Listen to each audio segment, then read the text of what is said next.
ಹೆಚ್ಚು ವಯಸ್ಸಾಗಿತ್ತು. ಈಗ ಸ್ವಾಮೀಜಿ, ಈಗ ನಾನು ನೇರವಾದಂಥ ಪಾಯಿಂಟಿಗೆ ಬಂದ್ಬಿಡ್ತೀನಿ. ಈಗ ಜನಗಳು ಹೇಳೋದೇನು ಅಂತಂತಂದರೆ, ಆಗಿನ ಈ ಕೋಪ ಕಿಚ್ಚು ಇದೆಲ್ಲ ಅದು ಈಗಲೂ ಕೂಡ ಇದೆ. ಜಯಮೃತ್ಯುಂಜಯ ಶ್ರೀಗಳನ್ನು ಹೊರಗಾಕುವಂಥ ವಿಚಾರಕ್ಕೆ ಸಂಬಂಧಪಟ್ಟಂಗೆ ವಚನಾನಂದ ಶ್ರೀಗಳ ಪಾತ್ರ ಇದೆ ಇದರಲ್ಲಿ ಅಂತ ಏನಂತೀರಿ ನೇರವಾಗಿ? ನೋಡಿ, ನಾವು ಪೀಠಕ್ಕೆ ಬಂದ ಮೇಲೆ ಈ ಎಲ್ಲವನ್ನು ಶಮನ ಮಾಡಿದ್ವಿ. ನಮ್ಮ ಪೀಠಕ್ಕಿಂತ ಬರೋಕ್ಕಿಂತ ಪೂರ್ವದಲ್ಲಿ ಇವೆಲ್ಲ ಗೋಜು ಗದ್ದಲಗಳಿದ್ದು ನಾವು ಏನು ಮಾಡ್ತೀವಿ, ನೀವು ಕರ್ನಾಟಕದಲ್ಲಿ 3000 ಜನ ಸ್ವಾಮಿಗಳನ್ನ ನಾವು ಸಾಕ್ತೀವಿ. ನಮ್ಮ ಪಂಚಮಸಾಲಿ ಸ್ವಾಮಿಗಳು ಅವರು ಬೇರೆ ಅಲ್ಲ, ನಾವು ಬೇರೆ ಅಲ್ಲ, ನಾವೆಲ್ಲ ಸಹೋದರಿದ್ದಂಗೆ. ನಾವು ಹಾಕ್ಕೊಳ್ಳೋಂಥ ಬಣ್ಣ ಒಂದೇ ಇದೆ. ಒಂದೇ ದಿನ ಲಕ್ಷಾಂತರ ಜನ ಪಂಚಮಸಾಲಿ ಇದ್ದಾರೆ, ಒಂದೇ ದಿನ ಮುಹೂರ್ತಗಳು ಬರ್ತವೆ, ನಾವು ಹೋಗೋಕ್ಕಾಗಲ್ಲ. ಆ ಭಾಗದಲ್ಲಿ ನೀವು ಸಂಘಟನೆ ಮಾಡಿ, ಈ ಭಾಗದಲ್ಲಿ ನಾವು ಸಂಘಟನೆ ಮಾಡಿ ಅಂತೇಳಿ ನಾವು ಸಂಬಂಧವನ್ನು ತುಂಬ ಚೆನ್ನಾಗಿ ಬೆಳೆಸ್ಕೊಂಡೇವಿ. ಇವತ್ತಿಗೂ ಅವ್ರ ಬಗ್ಗೆ ಒಂದು ಹೇಳಿಕೆ ನಾವು ಮಾತಾಡಿದರೆ ಕೇಳಿ ನೀವು, ಸೆಪ್ರೇಟ್ ಆಗುವಂಥದ್ದು. ಅವರು ಪಾದಯಾತ್ರೆಯನ್ನು ಮಾಡುವಾಗ ಇಡೀ ಪಾದಯಾತ್ರೆಯಲ್ಲಿ ನಮ್ಮ ಪೀಠವನ್ನು ನಮ್ಮನ್ನು ಇಂಡಿವಿಜುವಲ್ ಆಗಿ ರಾಜಕಾರಣಿಗಳು ಕೂಡಿಸ್ಕೊಂಡು ಬೈಲಿಕ್ಕೆ ಶುರು ಮಾಡಿದರು, ಕೆಟ್ಟದ್ದು ಬಯಕ್ಕೆ ಶುರು ಮಾಡಿದ್ರು. ಅವ್ರಿಗೆ ಇವ್ರು ನಕ್ಕೋತ್ ಕೂತ್ಕೊಂಡ್ರು. ಈ ಎಲ್ಲ ಅವಮಾನ ಇವೆಲ್ಲಗಳ ಮಧ್ಯದಲ್ಲಿ ನಾವು ಹರಿಹರದಿಂದ ಪಾದಯಾತ್ರೆ ಶುರು ಮಾಡಿದ್ವಿ ಬೆಂಗಳೂರು ತನಕ. ನಮ್ಮ ಉದ್ದೇಶ ಏನಿತ್ತು, ನಮಗೂ ನಿಮಗೂ ನಾವಿಬ್ಬರೂ ಸ್ವಾಮಿಗಳಾಗದೇ ಇದ್ದಾಗ, ಸನ್ಯಾಸವನ್ನೇ ತೆಗೆದುಕೊಳ್ಳದೇ ಇದ್ದಾಗ ಈ ಸಮಾಜವನ್ನು ಸಂಘಟನೆ ಮಾಡೋಂಥ ಹಿರಿಯರಿದ್ದಾರೆ. ಅವರೊಂದು ವಿಷನ್ ಇಟ್ಕೊಂಡು ಸಂಘಟನೆ ಮಾಡಿದರು. ಅದಕ್ಕಾಗಿ ನಾವು ಒಂದಾಗಬೇಕು, ನನಗಾಗಿ ಅಲ್ಲ, ನಿಮಗಾಗಿ ಅಲ್ಲ, ಸಮಾಜಕ್ಕೆ ಒಂದಾಗಬೇಕು ಅಂತ ಪಾದಯಾತ್ರೆ ನಾವು ಮಾಡಿದ್ವಿ. ಅದೇನಾಯಿತು, ಪಾದಯಾತ್ರೆಯನ್ನು ಮಾಡಿದ್ವಿ. ಯಾವುದೇ ಒಂದು ಮೀಸಲಾತಿ ಸಿಗಬೇಕು ಅಂತಂದರೆ ಹೋರಾಟ ಆರಂಭದಲ್ಲಿ ಬೇಕೇ ಬೇಕು.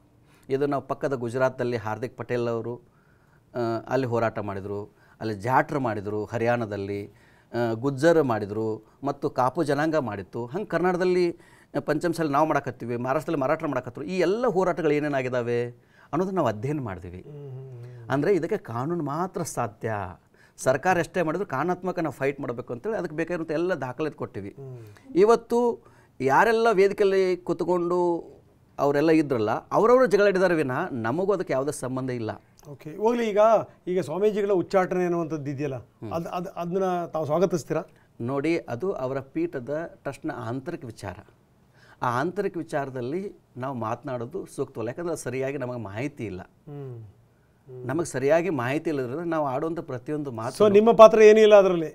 ನಥಿಂಗ್. ಅಲ್ಲ, ಯಾಕಂದರೆ ಈಗ ಸ್ವಾಮೀಜಿಗಳ ಬಣದಲ್ಲಿ ಏನಾದರೂ ಬಂದರೂ ಕೂಡ ವಚನಾನಂದ ಶ್ರೀಗಳ ಕಡೆಗೆ ಕೈ ತೋರಿಸ್ತಾರೆ.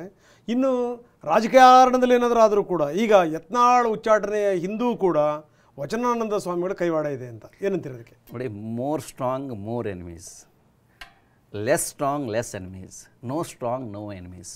ಯಾರು ಸ್ಟ್ರಾಂಗ್ ಆಗ್ತಾ ಹೋಗ್ತಾರೋ, ಯಾವ ಗಿಡದಲ್ಲಿ ಹೆಚ್ಚು ಹಣ್ಣುಗಳು ಬರ್ತಾವೋ ಆ ಗಿಡಕ್ಕೆ ಕಲ್ಲು ಒಗಿತಾರೆ ವಿನಃ ಹಣ್ಣಿಲ್ಲದ ಗಿಡಕ್ಕೆ ಯಾರೂ ಕೂಡ ಕಲ್ಲು ಒಗೆಯೋದಿಲ್ಲ. ಎಲ್ಲದಕ್ಕೂ ನಮ್ಮನ್ನು ಎಳತ್ತರೋದು ಅದು ಸರಿಯಲ್ಲ. ಹಾಗಾಗಿ ನಮ್ಮಲ್ಲಿ ಇದಿತ್ತು ಅಂತಂದರೆ ಇಷ್ಟು ನಾವು ಬೆಳೀತಿರ್ಲಿಲ್ಲ.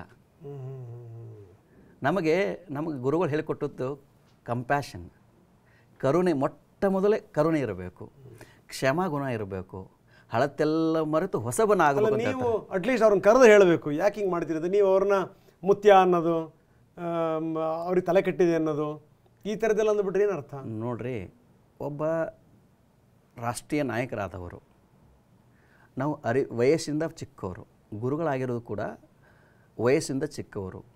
ಅದಕ್ಕೆ ಅನೇಕರು ಈ ಥರ ಮಾತನಾಡ್ಲಿಕ್ಕೆ ಹೋಗ್ಬಿಡಿ ಅಂತ ಹೇಳಿದ್ದಾರೆ. ಆದರೂ ಕೂಡ ಅವರು ಮಾತಾಡ್ತಾರೆ. ಅದಕ್ಕೆ ನಾವೇನು ಹೇಳೋದಂತಂದರೆ, ಒಬ್ಬ ಸಲ ಒಂದು ವ್ಯಕ್ತಿಗೆ ಒಂದು ಸಲ ಹೇಳಲಿಕ್ಕೆ ಆಗಲಿಲ್ಲ ಅಂತಂದರೆ ಆವಾಗ ನಮಗೇನು ಅನಿಸುತ್ತೆ, ಅವು ಬಸವಣ್ಣವ್ರ ವಚನಗಳು ನೆನಪಾಗ್ತವೆ. ಈ ಥರ ಟೀಕೆಗಳು ಮಾಡುವಾಗ ನಾವು ಓದಿದ್ದೆಲ್ಲ ವಚನಗಳೇ. ಆವಾಗ ಆ ಥರ ನಿಂದಿಸುವನು ಒಬ್ಬ, ಸ್ತುತಿಸುವನು ಒಬ್ಬ, ಇವರಿಬ್ಬರೂ ನಮ್ಮ ಶಿವಯೋಗಿಯ ಪರಮ ಬಂಧುಗಳಯ್ಯ, ಇವರಿಬ್ಬರು ನಮ್ಮ ಶಿವಯೋಗಿಗಳು. ಅದಕ್ಕೆ ಬಸವಣ್ಣ ಬೈದವರೆನ್ನ ಬಂಧುಗಳೆಂಬೆ. ಇವತ್ತು ಅವ್ರು ಇಷ್ಟೊಂದು ಟೀಕೆಗಳು ಮಾಡ್ತಾ ಇದ್ರಲ್ಲಿ ನಾವು ಇಷ್ಟೊಂದು ಬೆಳೀತಿರಲಿಲ್ಲ, ನಾವು ಇಷ್ಟೊಂದು ಜಾಗೃತ ಆಗ್ತಾ ಇರಲಿಲ್ಲ. ಯಾವ ಕಲ್ಲಿಗೆ ಅತಿ ಹೆಚ್ಚು ಉಳಿಪೆಟ್ಟು ಬೀಳುತ್ತದೆ ಅದೇ ಮಾತ್ರ ಮೂರ್ತಿ ಆಗೋದು, ಉಳಿಪೆಟ್ಟು ಬೀಳುವ ಕಲ್ಲೆ ಶಿಲೆಯಾಗಿ ನಿಲ್ಲುವುದು ಅಂತ ಅವರೆಲ್ಲ ನಾನು ಅದನ್ನು ಸ್ವಾಗತ ಮಾಡ್ತೇನೆ. ಯಾರು ನಮ್ಮ ಟೀಕೆ ಮಾಡ್ತಾರಲ್ಲ, ನಮ್ಮಲ್ಲಿ ಕೆಟ್ಟದಿದ್ದರೆ ನಮ್ಮ ಟೀಕೆ ಮಾಡಿದ್ರೆ ನಾನು ಅವಕಾಶ ಕೊಡ್ತೇನೆ. ಸೊ ನಿಮ್ಮ ಬೆಳವಣಿಗೆ ಹಿಂದೆ ಅವರಿದ್ದಾರೆ ಹಂಗಾದ್ರೆ? ಖಂಡಿತ. ಈ ಜಗತ್ತಿನಲ್ಲಿ ಯಾವುದ್ಯಾವ ದೊಡ್ಡ ಮಹಾತ್ಮರಾಗ್ಯಾರಲ್ಲ, ಈ ಆಯಾ ಕಾಲಘಟ್ಟದಲ್ಲಿ ಆ ಥರ ಬಸವಣ್ಣವ್ರ ಹಿಂದೆ ಕೊಂಡಿ ಮನ್ಸನೇ ಇದ್ದ. ನಿರಂತರವಾಗಿ ಕೊಂಡಿ ಮನ್ಸನ ಬಸವಣ್ಣವ್ರ ಟೀಕೆ ಮಾಡ್ಕೋತ ಇದ್ದ. ಬುದ್ಧನಿಂದ ಖಾಸ ಅವನ ಹಳೆಯನೇ ಇದ್ದ. ಇವತ್ತು ಬುದ್ಧ ಎಲ್ಲರಿಗೂ ಗೊತ್ತಾದ. ಓಕೆ ಓಕೆ ಅಂದರೆ ಟೀಕೆ ಮಾಡಿದವರು ಮರಿತಾರೆ, ಸಾಧನೆ ಮಾಡಿದವ್ರು ಸದಾ ಶಾಶ್ವತ ಇಟ್ಕೋತಾರೆ. ಈಗ ಸ್ವಾಮೀಜಿಗಳ ಉಚ್ಚಾಟನೆ ನೋಡಿ ಆ ಪೀಠದ ಆಂತರಿಕ ಸಂಗತಿ, ಅದ್ರ ಬಗ್ಗೆ ಮಾತಾಡಲ್ಲ ಅಂದರೆ ಈ ಯತ್ನಾಳವರ ಉಚ್ಚಾಟನೆ ನೋಡಿ, ಆ ಪಕ್ಷದ ನಿರ್ಧಾರ ಅದು. ನಾವೇನು ಆ ಪಕ್ಷದ ಸದಸ್ಯರಲ್ಲ, ಆ ಪಕ್ಷದ ರಾಜ್ಯಾಧ್ಯಕ್ಷರಲ್ಲ, ರಾಷ್ಟ್ರೀಯ ಅಧ್ಯಕ್ಷ. ಭಾಳ ಒಡನಾಟ ಇದೆ ನಿಮಗೆ. ಮೊನ್ನೆ ಹೋಗಿ ಅಮಿತ್ ಶಾ ಅವ್ರನ್ನ ಭೇಟಿ ಮಾಡಿರಿ, ಪ್ರಧಾನಮಂತ್ರಿಗಳನ್ನ ತುಂಬ ಸರಿ ಸಂದರ್ಭದಲ್ಲಿ ಭೇಟಿ ಮಾಡಿರಿ. ನಾನು ಇಂಟರ್ವ್ಯೂ ಮಾಡಿದಂಥ ಸಂದರ್ಭದಲ್ಲೂ ಕೂಡ ಅಮಿತ್ ಶಾ ಅವರು ತಮ್ಮ ಹೆಸರು ಹೇಳಿದ್ರು, ನಾನು ಆ ಮಠಕ್ಕೆ ಹೋಗಿದ್ದೆ ಅಂತ ಹೇಳಿಂತ. ಸೊ ಈ ಥರದ ಈ ನಿಮ್ಮ ಒಡನಾಟ ಇದೆಯಲ್ಲ, ಅದೇ ಅನುಮಾನ. ಎಲ್ಲ ಒಂದು ಕಡೆಗೆ ಏನಾದ್ರು ಸ್ವಾಮೀಜಿ ಹೋಗಿ ಏನಾದರೂ ಇಟ್ಟು ಬಂದುಬಿಟ್ರ ಅಂತ. ನೋಡಿ, ನಾವು ಇಲ್ಲಿವರೆಗೆ ನಾವು ಭಾಳ ಆತ್ಮಸಾಕ್ಷ್ಯವಾಗಿ ಹೇಳ್ತೀವಿ. ನಮ್ಮದು ವಚನ ಇದು, ಪ್ರಾಣ ಜಾಯ ಪರ ವಚನನ ಜಾಯ ಅಂತ ಹೇಳ್ತಾರೆ. ಪ್ರಾಣ ಹೋದ್ರೆ ನಾವು ಕೊಟ್ಟ ಮಾತು ಹೋಗ್ಬಾರಂತ. ನಮ್ಮಲ್ಲಿರುವಂಥ ನಮ್ಮ ಶಕ್ತಿ ಸಾಮರ್ಥ್ಯವನ್ನು ಒಳ್ಳೆಯದಕ್ಕೆ ಯೂಸ್ ಮಾಡಿದ್ದೀವಿ ನಾವು. ಅದನ್ನು ಸದಾಕಾಲ ಸಕಾರಾತ್ಮಕವಾಗಿ ಯೂಸ್ ಮಾಡಿದ್ದೇವೆ ನಾವು. ಸೊ ಅದರಲ್ಲೇನು ನಿಮ್ಮ ಪಾತ್ರ ಇಲ್ಲ? ನಥಿಂಗ್. ಓಕೆ. ಮತ್ತೇನಾದರೂ ವಾಪಸ್ ಬಂದರೆ ಯಾರು? BJPಗೆ? ಅಲ್ಲ, ಆ ಪಕ್ಷ ಡಿಸೈಡ್ ಮಾಡಬೇಕು. ನಾನು ಪಕ್ಷದ ಮೆಂಬರ್ ಅಲ್ಲ, ಏನಲ್ಲ. Okay okay. ಆ ಪಕ್ಷ ಬೆಳವಣಿಗೆ ಆಗ್ತಾ ಇದ್ದರೆ ಆ ಪಕ್ಷದವ್ರು ಯೋಚನೆ ಮಾಡಬೇಕು. ಈಗ